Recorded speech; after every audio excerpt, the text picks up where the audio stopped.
baklänges. Ja, men precis. All right. Är ni klara? 1, 2, 3, kajak! En gång till. 1, 2, 3, kajak! Ja, men det är bra. So yesterday was a really fun day. It was Swedish Air Kayak Day, Luftkajakens dag, for the second year officially. And we had a blast on the water, Stockholm paddlers in a kind of kayak parade with folding kayaks and inflatable kayak. And in this video, while relaxing and looking back at footage from the event, I thought I'd share some video and a few pictures from Swedish Air Kayak Day 2024. Something that might be of interest for anyone interested in inflatable kayaks and folding kayaks. And at the same time, I'll share a little bit of background information in terms of how this day came about, how this concept came about, what it's about, and of course moments from the actual fun of the paddling day. So I'm Patrik, I'm the paddler behind the Air on the Water YouTube channel, and the goals and objectives of Swedish Air Kayak Day actually align pretty nicely with those of this channel, highlighting the joy and opportunities of kayaking and paddling in general, and the opportunities perhaps specifically of inflatable kayaking or folding kayaks, meaning portable kayaks, and there's a background to that which I'll talk about in a minute, and of course also showing nice locations, providing inspiration and an opportunity to share experience and create a dialogue among paddlers, not just in Sweden but also worldwide. And Swedish Air Kayak Day is very much about that.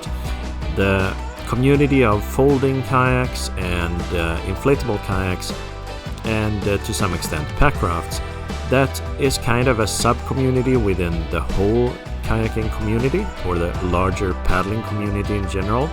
And folding kayaks and inflatable kayaks have special characteristics that kind of make them stand out a bit among hardshell kayaks and sea kayaks, which at least in Stockholm are more the norm, you know, more viewed as more classic kayaks, more standard kayaks, if you will.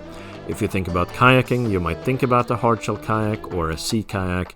In some countries, as we were discussing during the day, portable kayaks such as an inflatable kayak or a folding kayak, which you might actually pack up and bring on your back as a backpack and actually give you the opportunity to travel to different places, maybe travel by public transport, or maybe just having it a little bit easier to store your kayak or transport your kayak in general if you don't want to have your kayak on your car.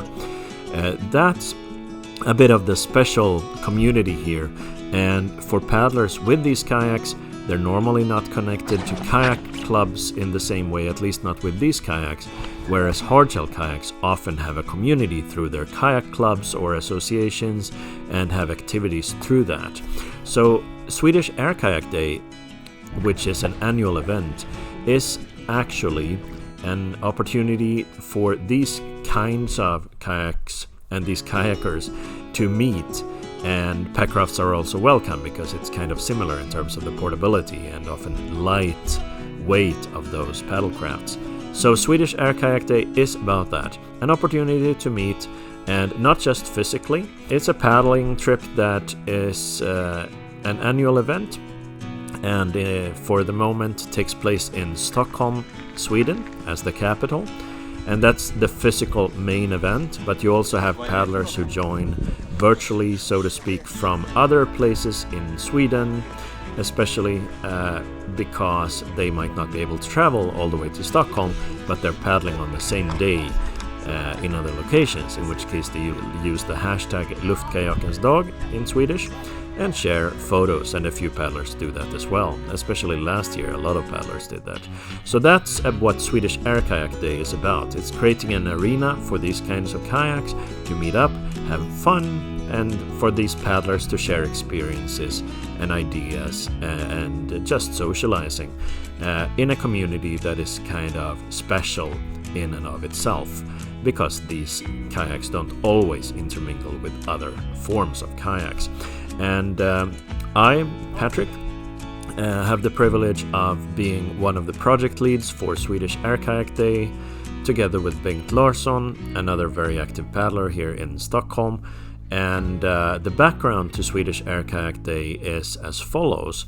I thought I'd mention that before we show or talk more about the actual paddling event. So basically, some years ago, Bengt Larsson, he actually created a Facebook group called Hopfällbara och upplösbara kayaker, which in English translates as folding and inflatable kayaks, with the same thought that this is a sub-community with special interests and such. And in this vein, we would benefit from gathering the Swedish community online. There are international groups as well, such as folding kayaks for folding kayaks, basically, and inflatable kayaking 2.0, for example, recommended for inflatable kayakers worldwide. These and other groups, such as Inflatable Kayaking is Awesome, or in Germany, the Luftboot community Facebook group, in France, the Canoe Kayak Inflatable France, or in the United Kingdom, the Inflatable Kayaking in the UK and Inflatable Kayaks UK Facebook groups. There's also a Drop Stitch Inflatable Kayaks Facebook group and many others. I'm sorry if I don't mention exactly everyone. And then there are specific groups for different brands and kayaks, such as Advanced Elements Kayakers of Planet Earth, or the Itiwit X500 Owners Group, or Itiwit Users Group, or the Kokopelli Kayak and Packcraft Paddlers Facebook group, which I actually started because I couldn't find a similar group. And you know, so many others. Forgive me if I didn't mention the specific group that you are in or that you manage, but credit to all of these different Facebook groups. There are too many to mention for the different brands and such, but there are many Facebook communities out there with so much information and valuable information exchange for paddlers worldwide and nationally in each country. So in Sweden, again, the idea was to create an online community for paddlers, and that was done in the Hopfällbara och upplösbara kayaker Facebook group, the Swedish one. And that was founded by Bengt Larsson, as I mentioned, the fellow project lead for Swedish Air Kayak Day. And then I joined, Bengt assigned me as an administrator for the group together with himself, and I started helping to build that community, and the group is growing and now just past 900 members, which for a relatively small country as Sweden is really nice growth. It's grown a lot in the past 2 years. And in connection with that, I had the idea back in 2022 to actually join paddlers within this discipline in a physical meetup, and took the initiative to set that up, and we did. It was called, by a long name, the Stockholm Inflatable and Folding Kayak Meetup 2022. It was a fun event. I think we gathered just about 10 paddlers, but it was a great start and we had a lot of fun. I paddled around in central Stockholm, and there we started something that seemed like a really nice idea. And the idea is for many new paddlers who purchase an inflatable kayak and typically just solo kayak or paddle as a couple or paddle with a friend or two. They might not have the benefit of all the information and the safety information, which is a key focus on my channel as well.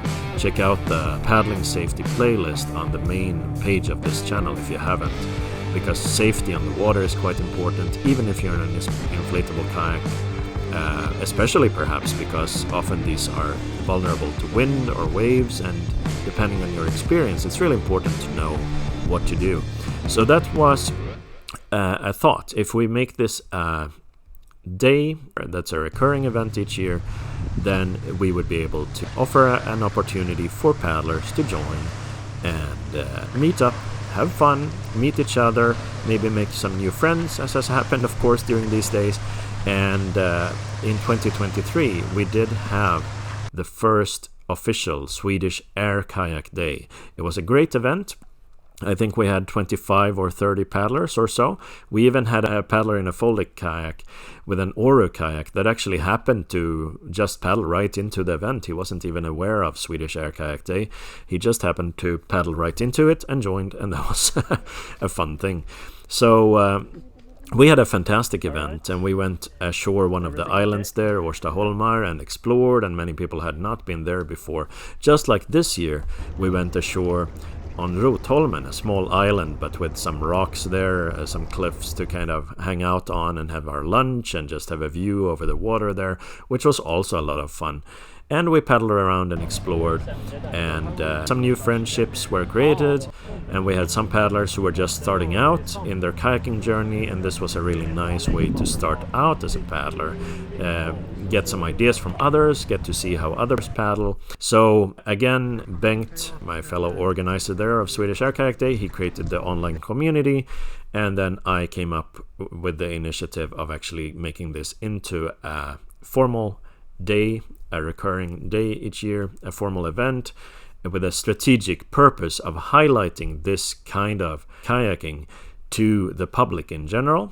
So that's what we do also, because when you paddle in Stockholm, you have kind of a kayak parade, and it gathers a lot of interest from the public. And this year we also had a newspaper article, for example, in the online newspaper Skärgården, which translates as the archipelago, with a nice article about Swedish Air Kayak Day. And then actually Bengt came up with the actual name Swedish Air Kayak Day, because he is also an organizer for Swedish Sea Kayak Day, which was initiated by Jim Dahl Nilsson many years ago actually, and it's been a recurring major event in Stockholm, with sea kayaks joining for a long paddle around Stockholm. It's 33 kilometers as a whole, and one recent year gathered a record of 115 kayaks. So then you have kayaks coming from all the clubs, and a lot of people joining that, because it's a well-known event since many years. So even if Swedish Air Kayak Day is for a much smaller community, that means we have fewer kayaks and not as many people that can join, and you don't have the clubs actually to join. This is an organized activity for their club. Even so, even if it's fewer paddlers, it still has a lot of impact. You raise awareness about this kind of kayaking, and you provide a platform that's not just on the day itself, but in this Facebook group, Hopfällbara och uppblåsbara kajaker, the discussion continues all year round. And in addition to the actual paddling day, you have side events where there's interest. Last year we did a great lake paddle on Albysjön in Stockholm, and had a lot of fun as well. And this year we have had some requests for a similar follow-up event, which is, the idea is that the main day has been in Stockholm, in the capital, a bit for visibility and such, and for convenience, and then we follow up with the side events that are more in nature, where we can just enjoy paddling and exploring new locations in nature. And there is probably gonna be something like that in September this year as well, because there are people requesting it. And then we hope to catch the kayakers as well who didn't have the opportunity to join us in the physical event, because this year we had a record number of people who were literally intending to join but had bad luck in terms of injuries. Get well, everybody. Somebody had surgery just ahead of this. Several paddlers had mishaps with their kayaks, or recently purchased kayaks, which prevented them from joining, unfortunately. Some people were ill or suddenly had to travel elsewhere, and you know how it is with any kind of event. So it meant actually that we didn't have even half of the numbers this year that we had last year, but we actually had more people who really wanted to join this year. So we will try to catch some of these in the side event that we might organize in September. So if you actually are interested in that and you're going to join in the Stockholm event, just get in touch with me or with Bengt or the Hopfällbara och uppblåsbara kajaker Facebook group, if you have any special requests for locations that we might paddle, and then we might have those fun paddles as well. But this year it was a really fun paddle, even if we were a relatively small group. You don't have to be 100 people to have fun.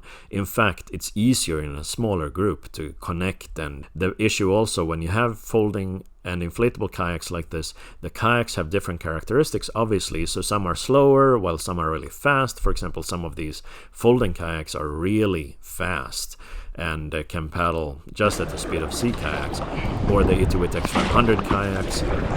There were 3 of them this year. They can also paddle at the pace of sea kayaks. And I, as an organizer, actually, for the first time during an event of this kind, I actually used the Itiwit Race 500 kayak, which is really fast, although not that stable. So it required a lot of focus from me because I was on the radio as an organizer and I had to move my hands and couldn't always just be with my hands on the paddle. So that was an interesting challenge, but it worked out even with swell waves from boats and such. But it means basically that the group will spread out a bit. The faster kayaks will be ahead and the slower kayaks will be further back, which means that a little bit of leadership and coordination is required to kind of keep the group as it spreads out. You kind of stop the kayaks in front and have them gather up a bit, have the whole clusters of kayaks meet up in the middle. And that's why also we don't invite sea kayaks or hardshell kayaks to this event. Not because they are not welcome. We've had some join briefly during the events and they've been extremely welcome during the event. The problem is, though, that if you have sea kayaks that are much faster than the average inflatable kayak, basic pontoon style inflatable kayaks are much slower. Even if you have, say, an Itiwit X500 kayak that can paddle it easily at 5, 6, 6.5, or even with some work 7 kilometers an hour, which is what a sea kayak would normally do. Most inflatable kayaks are slower, and packrafts as well. So that's why we don't mix and we don't invite hardshell kayaks, not because we don't like them. We're delighted when some show up to actually check us out and say hi at the beginning of the paddles, and we've had that for 2 years, and that's been great. But you see that wouldn't be great as a paddle experience for everybody. And there are so many events for hardshell kayaks already. On the other hand, I'm also grateful that inflatable kayaks are welcome if they're fast enough during many of these events. And we've had, for example, inflatable kayaks joining during Lucia paddling last year in winter, the Winter Nightlight Kayak Parade. That was great, even if some of the inflatable kayaks, there were 3 last year for the first time. A couple of them were slower, but they could catch up eventually, and I kept an eye on some of them. And I had the privilege of being the first inflatable kayaker, as far as we know, ever to join a Swedish Sea Kayak Day back in 2022, and then I joined again in 2023, and to my knowledge there still hasn't been another inflatable kayak joining, although folding kayaks have certainly joined there. And I had my friend Jan, who was one of the leaders that helped us out during this event. Jan and Per both were assigned together with the project leads, myself and Bengt. We had 2 leaders as well, Jan and Per, who helped us kind of keep an eye on the group, and that's much appreciated. And Jan also joined us during that Swedish Sea Kayak Day a couple of years. So you've had folding kayaks there, and folding kayaks are often faster, but they might take a little bit longer to set up than actual inflatable kayaks. Anyway, on this day we had a lot of fun. We got to see new places in Stockholm. I should definitely mention Dan-Erik and Erika Westerlind. You might know Dan-Erik and his wife Erika from his YouTube channel, Dan-Erik Westerlind. He actually became convinced enough to purchase an inflatable kayak, the same one that I often use, the Itiwit X500.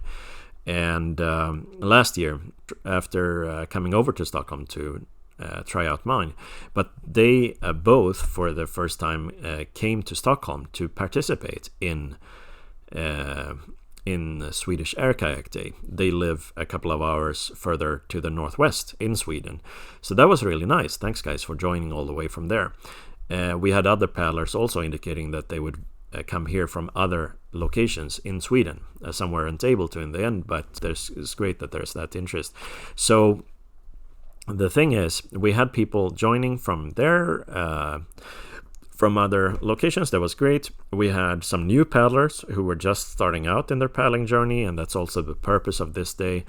And we had fun. I mean, we got to see each other's kayaks. Some of us tried each other's kayaks out, and there was also the opportunity to actually practice some rescue, self-rescue or peer rescue in inflatable kayaks. Good work there for those few who were involved. And then finally we also had one paddler from our group join with myself to kind of race towards a hardshell kayaker who had capsized out on the water, and his friend and him, they were unable to jointly successfully implement a peer rescue. They weren't trained in that, and as such we arrived to check that out. It wasn't an emergency situation because they were reasonably close to land by the end of it, but still my friend Lars Gunnar actually implemented a peer rescue, and we stayed for a while to just explain to the gentleman there how you would act and how you do a peer rescue in hardshell kayaks, and that was great, so that next time they're more prepared. So there was some good done even during this event. And that's, as far as I recall, the first time there's been a rescue during these paddling events. Well, we had a great time. We went from Gröndal in Stockholm to Rotholmen, the island where we had lunch. And then we checked out Vinterviken briefly. Then we paddled around the island of Stora Essingen and back. All in all, about 9 kilometers or so. Not a really long paddle, but we had enough fun, and we paddled along Lilla Essingen for a little bit and along Reimersholm on the way back. So that's it. I mean, the event went well. We had a lot of fun. Some recurring paddlers who came back from last year's event, thank you for that. Some new paddlers joining us, welcome to the community, and a lot of people sending messages or supporting or participating from afar, online, and paddling in other locations, and perhaps posting that with a hashtag or without hashtag Luftkajakens dag. And basically, we had a lot of fun. This event was again about raising awareness, about inflatable folding kayaks or packrafts as another form of portable paddling, and that was certainly done online and for people who actually saw us on site. We had the objective of strengthening the community and providing an arena even for new paddlers or older paddlers who would like to further their experience or just expand their network, and that opportunity was certainly there, and new friendships were made, new connections were made, and there's more interest for a follow-up paddle in September, which will have the same objectives basically. And of course, just basically the objective was to have fun. And we did. We had a great day. Mostly good weather, not a lot of wind, a bit cloudy, but that's sometimes good to just shield you from the sun. We had some rain during lunch briefly, just enough to have us put some paddle jackets on, and this moment we put our jackets on, the rain was over. So, well, you know how it goes. But we had a great time on the water. So thank you everybody who has been involved in this. And everybody who joined, both on site and from other locations. And for those who couldn't participate, who really wanted to, there will be a chance for doing that again in September, we expect. So keep an eye in Hopfällbara och uppblåsbara kajaker, the Swedish Facebook group. And finally, from my end, I had the opportunity to try out the Itiwit Race 500 kayak. For the first time in an event like this, which was a lot of fun, not always easy because of all the swell waves from nearby ferries and boats and whatnot, and the necessity especially to keep an eye on the communications radio just for messaging and such, and doing other stuff and keeping an eye on the group. But that was good practice for me, and I'll talk more about that in videos about the Itiwit Race 500. So yeah, we had a great day. Thank you everybody for joining. There will be more from this day, I'm sure. But basically, see you out there. And greeting from all of us to inflatable and folding kayakers all out there, and packraft paddlers, and to the kayaking community and paddling community in general. All the best. Take care.